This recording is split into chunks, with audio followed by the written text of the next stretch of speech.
Hello, welcome to Win Some Loosemore. My name is Dieter. You join me for Why I Like, a series of videos where I take you through some of the games in our collection and I tell you why I like them. Today I'll be telling you why I like Dimension. Dimension, as the box calls it, is a spherical, stackable, fast-paced puzzle game. Looks a little something like this, where you've got different colored balls, you've got rules on how they can and can't interact with one another, and you have seconds to stack them as high as you can, get as many points as you can. Why don't I show you how it works? I'll come back and tell you why I like Dimension. So here I've set the game up, and everyone has the same. I'm only going to show you one. It does come with other boards for everybody else, but I'm just going to show you one because everyone's doing everything simultaneously. You start with 5 of these little point tokens. They come in different denominations, but you start with 5 points. Everybody gets a rules reference sheet. There are this stack of cards that will come out, which are rules not to break. This just explains what each of them means. There might be one like this. So orange, or whatever color it is, cannot be on top of anything else. Anything else can't be on top of whatever the color is, in this case orange. If there's this symbol, the color on the left, there must be more of them in your pile than the other. The two colors here, this instance it's orange and blue, that's not easy to see. A combined total of 4. All oranges and greens must be touching, or none of the oranges and greens can be touching, or you have to use exactly 2. These are the kinds of rules. It's used orange as the example, but whatever color it is, you have a reference sheet to help you. Everybody starts with 15 balls, and you always have 15 balls. Of the 5 different colors, 3 of each. Orange, blue, white, black, and green, whether you can see those or not. And there is a timer, and I'm going to attempt this. It's the best way to show you. I'm just going to give it a go in front of your eyes. What we do, we turn over 6 of these cards. They will each have one of these rules on, and then we flip the timer. And it is our job to stack these in a way which scores us the most points. The highest a stack can be is 11, because that would have the base. Let's just say this is what I built. That's using as the maximum number of balls. There will always be 4 left over at least, and that would be what I've built. So my score would be 11, because I've used 11 balls, so I can score 11 points. And then potentially minus points for every rule, I'll show you when they come out, that I have broken. And so I would gain points from the supply. There are also these bonus tokens if I use 1 of every color at least and don't break any rules. Doesn't matter whether I've used 11 or not, I'll get a bonus token. These are worth positive or minus points at the end of the game, depending on how many that you have. You do not need to construct all 11. If that would break the rules, I could just build 10, or if I've run out of time, 9 or whatever. It's just however much I get done in the time. I'm trying to stall because this game makes me nervous because it is against a timer. Let's see what I get. This is probably the only easiest way to show you. I'm going to turn over the first 6 cards, so any orange must be touching another orange. I can only use 2 whites. I can only use 2 greens. Black cannot be under anything else.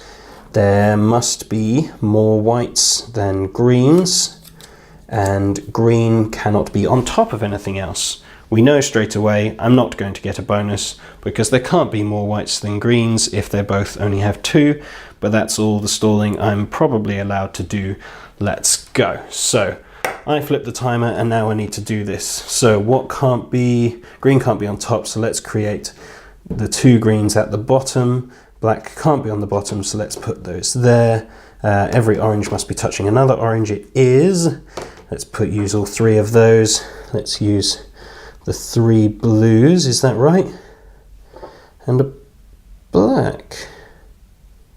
Let's swap one of these for one of these so that I have, well, it doesn't matter, I'm going to lose a point either way. Oh boy, this is where the self-doubt starts coming in. Do I want to go for this rule or this rule? Greens can't be on top, they're not, they're underneath. Oh, this has been surprisingly easy. I think I'm going to stop there. And the time runs out any second now. that was less frustrating than I thought it was going to be. So we look at my lovely tower here, and I have used 11, so I would gain 11 points. But I don't actually gain 11 points because do all my oranges touch all my oranges? Yes, they do. Have I used only 2 whites? No. Have I used only 2 greens? Yes. Is black under anything? No, it is not. Do I have more whites than greens? Yes. Is green on top of anything? No. So I've broken 1, so I actually only gain 10 points and I don't gain a bonus because I broke one of the rules. So that's nice and simple. These get discarded. We reset all of our boards. Doesn't matter where they go, there's no set spot. Oh dear, they escaped. And we would turn over 6 new cards. So a combined green and blue must be 4. Combined green and black must be 4. All blacks must be touching an orange. I can only use 1 black. I can combined black and white must be 4, and there must be 2 blues. I'm not sure this is possible. I'm not going to do it. I've already shown you an example and I'm trying to get away with it. So this would keep happening. We would do this 6 times. There are 6 rounds, 6 rules each, nice and easy to remember. You take points, you check at the end of the game, you do a little bit of maths for the bonuses if you got any. Let's have a look in the rules. Does it state? Probably should. The rules are nice and simple, nice and clear. End of game. If you have none, -6. 3 just to score 0, 6 means you got it every round. To get a bonus 6 points. So that's nice and simple. That's the game. Whoever has the most points after 6 rounds is the winner. So why do I like Dimension? Well, firstly, just the very tactile nature of it is appealing for me. The fact that you are physically doing something is unlike a lot of the games that we have. This would be, I suppose, a dexterity game would be the category it would fall into, where you are physically doing something and yeah, it could go wrong because of what you're physically doing rather than strategy or anything like that. And yet, with those rules out, there is that level of thinking that you've got to do very quickly on, can I achieve all of these things? Do they contradict? Which ones do I go for then to get the most points? So there is that level of thought. But the very tactile nature, the spheres themselves are cool. The colours for me are really clear. Not tried it with Colorblind to see how that works. I imagine there might be some confusion with the green-blue, but I haven't tried that. It's just a very simple game, and yet really quite stressful. You have not a lot of time to do as best as you can. The amount of times that I've built it up and gone, I'm pretty sure I'm done, and then doubt myself, and then pull it all apart, and then just as I'm halfway through building it again, the time goes, and so I've lost points that I'd done it, I'd completed it, but I doubted myself, or I build it and I think, oh, this is easy, I'm shielding it so other people can't see, and then seconds before the end I go, oh, I've made a mistake, I've put the black ball right in the middle and now it's touching everything even though it can't touch anything. Oh no, pull it apart, done. Whereas if I'd left it there, I'd probably only be losing 1 point. So it's got that tension. That's cool. Because it's against a timer, there's that panic that timers bring. Any real-time game will add that level of tension and panic, which works for us. It's nice.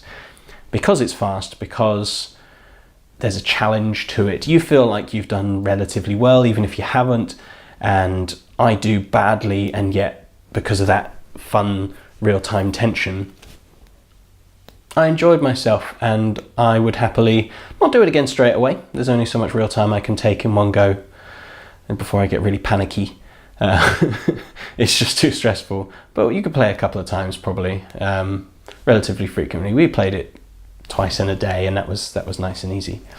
So yeah, nice and simple. A little bit trickier to get hold of. I'll put a link where you can get it. For a reasonable amount, because it's got those big solid pieces. It's a little bit more expensive than it probably needs to be for how much game there is, but that is Dimension from KOSMOS. 1 to 4 players, nice and easy. I probably wouldn't do the solo. I like solo games and I still probably wouldn't do it solo. I like a bit of narrative for that, but racing against other people, fun. So that is Dimension. Garbled, but some information in there, and you've seen how it works at least. Thank you very much for watching. Do like, share and subscribe to the channel if you don't already, and hit the bell icon so you stay notified when we put out new videos. Do follow us on social media in between then. We're on Instagram, Facebook, Twitter. Stay updated with the kind of things that we get up to. That's probably it. I'll see you again next time. Hopefully. I have been Dieter for Win Some, Lose More. Goodbye.